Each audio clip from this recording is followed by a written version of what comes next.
Hello and welcome to another video and podcast from FantasyFootballScout.co.uk. My name is David and today we're going to be continuing our series looking at the best players to own in FPL. And I have to say, I'm hugely excited by how non-exciting this is going to be, because today we're going to be looking at the best 4.5 million attackers. Now, you might be sat there wondering, David, if this section is so dull, why are we dedicating some time to it? Well, the thing is, the format that a lot of players are going with this season very much is 3-5-2, and there is a lot of interest in who is the best 4.5 million striker to own, and it's a little bit slim pickings out there. And so we're going to try and help you guys pick the best one, just in case one of them ends up exploding and having an incredible season. Of course, if you're going 3-4-3, you also would need to be looking at a 4.5 million midfielder, and you will have noticed that 4.5 million midfielders this year also look very hard to come by. And so a lot of the decisions you've got to make in the bigger positions, like what you do with your premiums, arguably some of those are easier decisions because you are just faced with a sea of players you've probably never heard of, players who hardly played many minutes last season, both in the 4.5 million midfielder bracket and the 4.5 million forward bracket. And so any key piece of information that we can give you to help perhaps pick the best one of those and optimize the strength of your squad, we will help you with. And of course, one of the things that's important here is the pre-season. There's going to be a lot of people that I talk about here where I turn around and go, pre-season will help you work out whether or not this is someone who could live up to their potential. And the best way to make sure that you are getting the best out of our preseason content is, of course, by signing up to Fantasy Football Scout membership. If you sign up now, you can save up to 30% on those preseason prices, and one of the biggest things you can get out of it is full access to the preseason guide, and specifically the preseason minutes tracker. In years gone by, it helped us discover Wan-Bissaka and John Lundstrom before everybody else, and because we were able to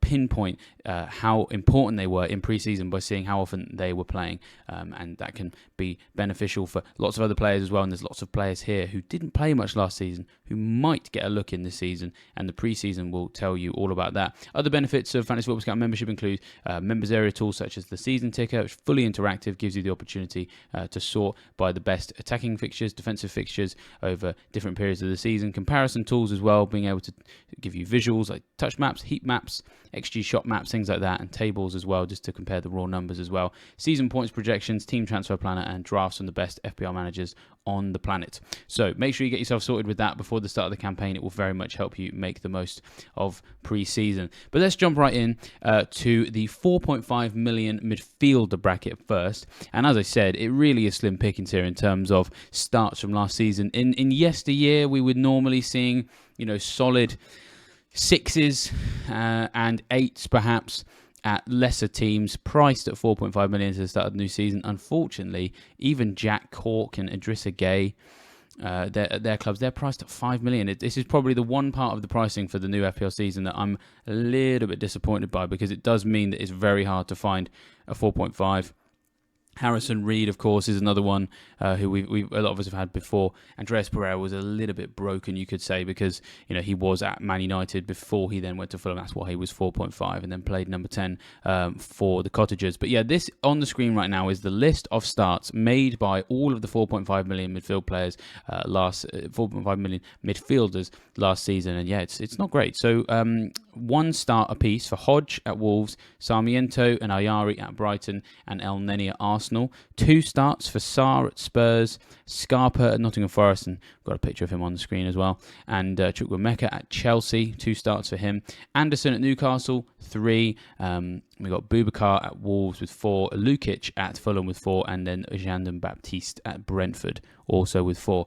So not many of those are really worth writing home about. But the thing is the preseason could help us with this a little bit, because we could maybe see one of these guys emerge. And what we're probably also looking for is, and there's a couple of guys in this list, what we're maybe hoping for is we get a sequel to Andreas Pereira, whereby it's a player at a big club who's priced at 4.5 million because he's unlikely to play there, and then gets a move somewhere else.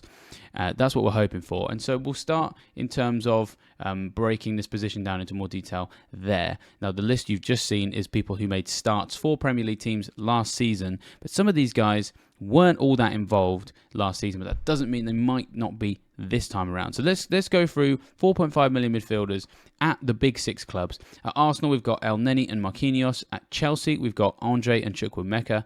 Liverpool don't have any. At Man City, they've got Bob, Doyle, McAtee and Peroni. And yes, before you ask, that does sound like a sitcom set in the world of Trumpton. I imagine that all those guys are in the fire brigade. United have got Ahmad, Hannibal, Mainu and Pellistri. And Spurs have got Ndombele and Sarr.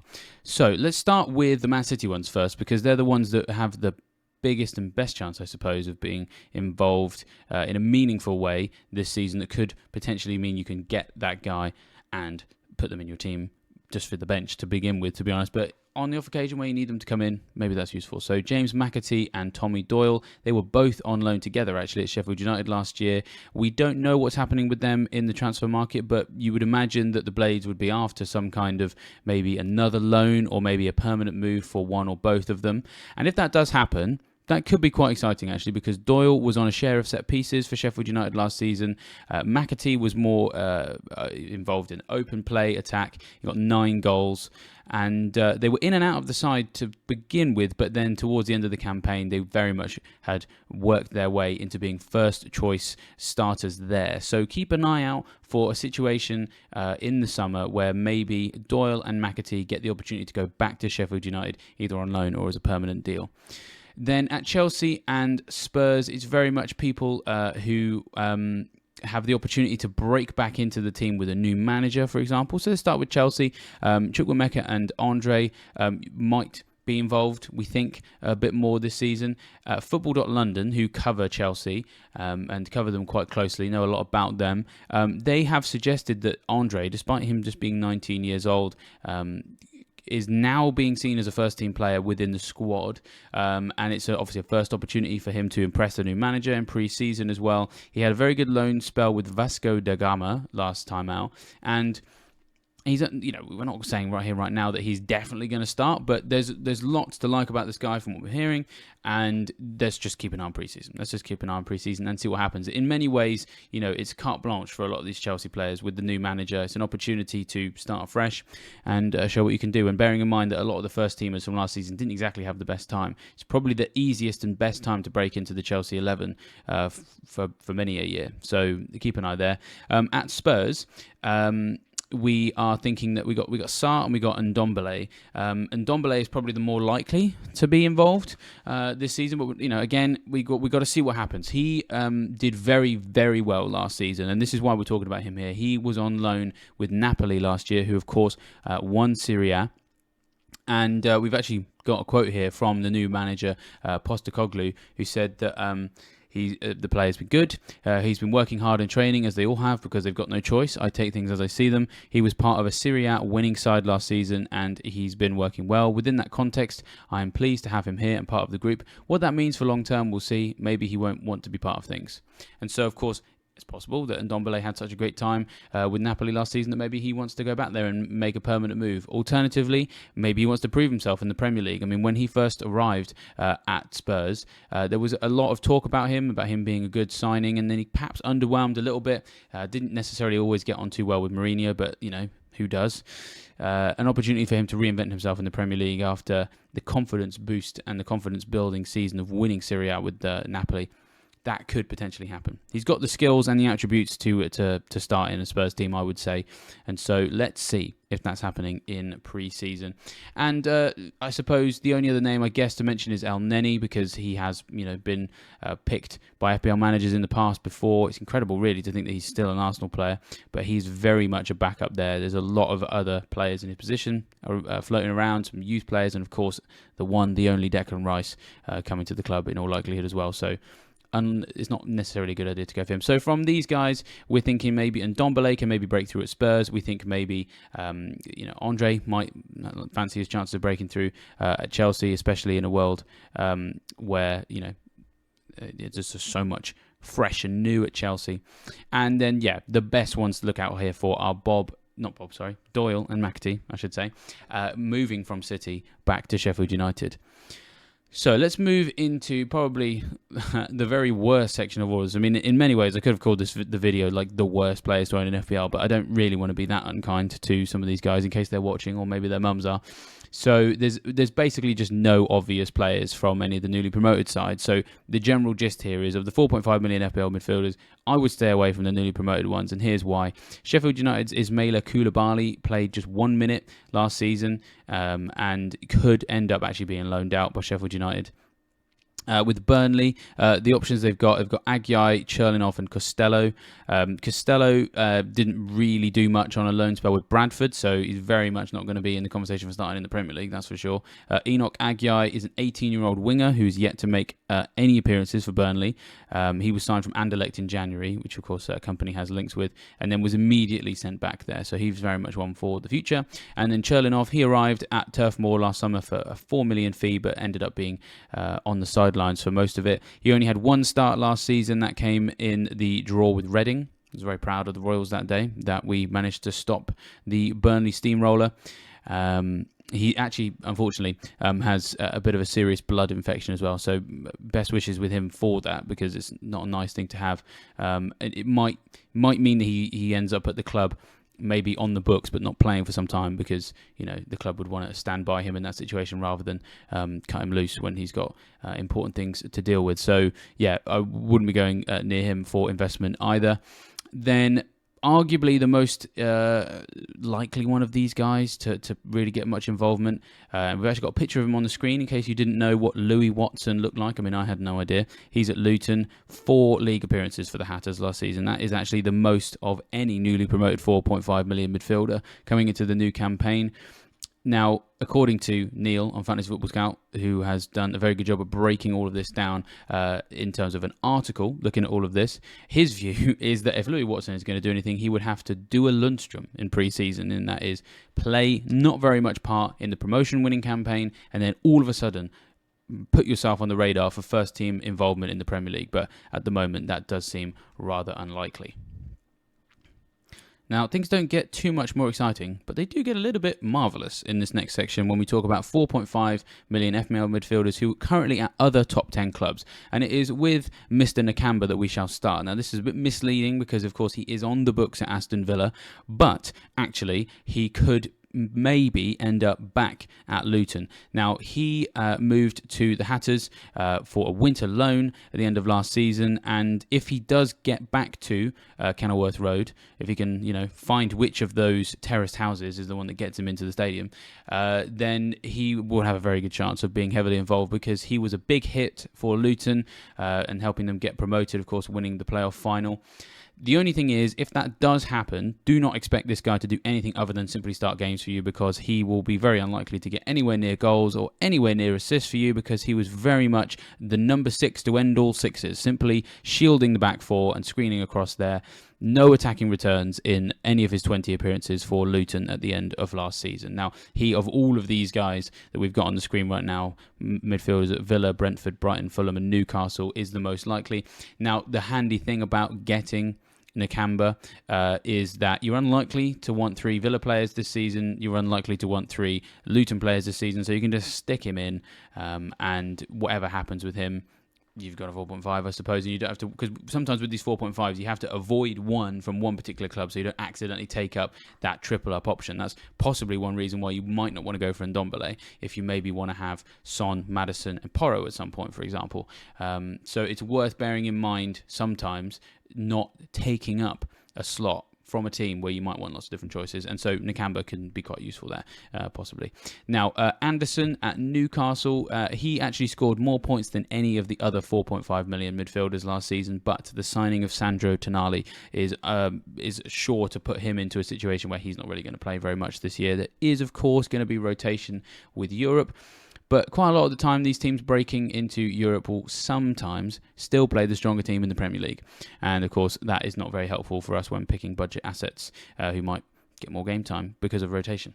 The other ones are available at Newcastle in this price bracket. We've got Hayden and Hendrick. Hendrick, of course, has had loans in recent years. We've got Garang Kowal as well. He's likely to get loaned out as well. Matt Ritchie is a 4.5 million midfielder. He's actually signed a new contract, but it's unlikely he's going to get anywhere near the team. So yeah, I would avoid Newcastle 4.5 million midfielders with as much vehemence as you avoid basically all 4.5 million midfielders, because as I said, it is slim pickings out there, and I never thought I'd be doing a video where I was basically spending the entire time telling you don't sign this particular guy.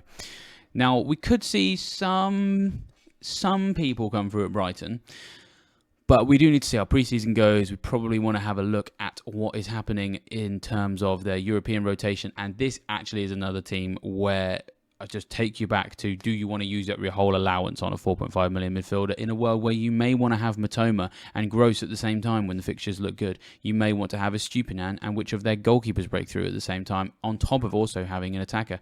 There's also Enciso to think about. There's also Ferguson to think about.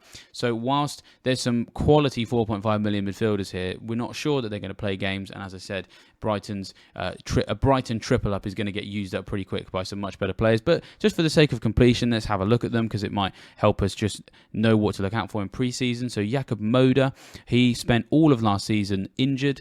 He had a very serious knee injury, but he did come back to training by the end of the season, but wasn't involved in any of the games, but was able to train with the new boss. Now, when he was starting games in the previous campaign, he was quite a useful 4.5 to have. He was a very attacking 4.5 midfielder as well, very versatile, could play wing back, could play in sort of a number of attacking midfield positions. He is not necessarily your most prolific goal scorer, but he's very persistent. So he was, as I said, deployed in a more advanced role under Graham Potter, and in 21-22 he had 28 shots, but none of them went in the back of the net. Now, Sarmiento and Ayari were also on the bench last season. Alzate and Kozlowski were both on loan elsewhere. Now, there are going to be opportunities to maybe come into the team because McAllister's gone, Caicedo might leave. But as I said, the European involvement might make it hard to predict things. And of course, that Brighton triple up is going to be important to safeguard those positions for other people. Now, at the moment, we think that maybe Lukic and Baptiste are on the fringe of maybe being viable as 4.5 million midfielders. If we see an injury for Harrison Reed in the preseason, for example, he's 5 million now, then Lukic is more likely to get starts at Fulham. Baptiste is some way down the pecking order at Brentford for what was last season. He has already been involved in the preseason and got involved in attacking returns, though, so do keep an eye on that using the Fantasy Football Scout preseason minutes tracker. Elsewhere in the Premier League, it gets even more bleak. It's just awful. It's awful stuff. We got 21 more players to discuss just from the rest of the league. 18 of those 21 didn't even manage a single Premier League start last time out. The exceptions from that were Gustavo Scarpa at Forest, Bertrand Traore at Wolves, and Joe Hodge at Wolves. Let's start with Scarpa first. He might even be leaving the club, to be honest. He's an attacking midfielder, and he has a really good record. He got 33 goals, 58 assists, and 237 appearances in the Brazilian top flight. But at the moment, Brennan Johnson and Danilo are really much keeping him out of the team. An injury to one of those two in pre-season, or maybe some just increased involvement for Scarpa in the pre-season, could push him back into consideration for a 4.5 with that enviable attacking return record. But at the moment, it's very much wait and see. Now, with Wolves, they're in a lot of financial problems, as we know. But Neves has left, so we could see Bertrand Traore play a little bit more. But he does have a lot of other options. Lopetegui's got Lamina, Gomez, and Nunes. Now, the one other guy in this list who has a chance of maybe being talked about as a possible option in a terrible bracket is Chiquinho, also at Wolves. He didn't play any of last season, but he came to Wolves with a little bit of impressive pedigree from what he'd done before, and he is already back fit and involved in the preseason. He assisted the second goal for Wolves as they beat Vitoria in a 2-1 preseason win. Now, those of you who play 3-5-2, it is now time for you to actually start listening, to be honest, because you've probably just completely ignored most of this video because you're going, David, I'm in 3-5-2, I don't need a 4.5 million midfielder. Well, now is the time for you to tune into the most exciting part of this, which is all of the 4.5 million forwards who very much at the moment are just occupying that third space on your bench. I'm even aware that some people are picking their 4.5 million forwards based on banter, let alone FPL credentials. But let's just, for the sake of completion, I mean, that's what Scout is all about, is just making sure we've turned over every stone before we cast it into the sea. And so, let's go through this list and pick out some of the more likely 4.5s to be involved. And so, yeah, just 3 Premier League starts across this entire list last season. That was Antoine Semenyo at Bournemouth, and he got 2. And then Sam Surridge, 1 start at Nottingham Forest. Now, at the moment, Surridge is the most owned Nottingham Forest striker. He's the most owned Nottingham Forest striker, and also the most owned 4.5 million striker at Nottingham Forest as well. Now, what I would say is, if you've got Surridge in your team right now, sell him right now, because he is probably not going to be involved this season.